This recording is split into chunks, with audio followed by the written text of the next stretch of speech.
জ্বালানি সংকটে উৎপাদন ব্যাহত হওয়ায় গত কয়েকদিন ধরে লোডশেডিং এর কবলে পড়েছেন মানুষজন। রাজধানী ঢাকায় অনেক এলাকায় দিনে ও রাতে লোডশেডিং হচ্ছে। তবে লোডশেডিং বেশি হচ্ছে দেশের অধিকাংশ গ্রামাঞ্চলে। ঢাকায় বিদ্যুৎ সরবরাহ করে ঢাকায় পাওয়ার ডিস্ট্রিবিউশন কোম্পানি ও ঢাকা ইলেকট্রিক সাপ্লাই কোম্পানি।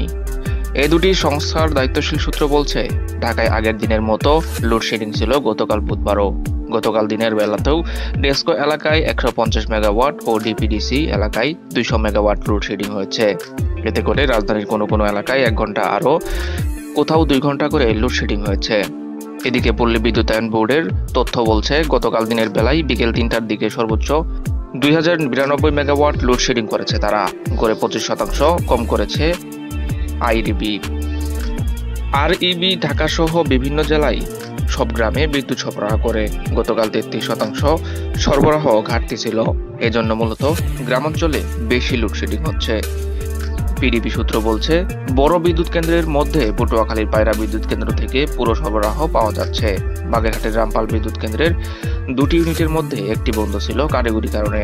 গতকাল থেকে 2টিই চালু হয়েছে।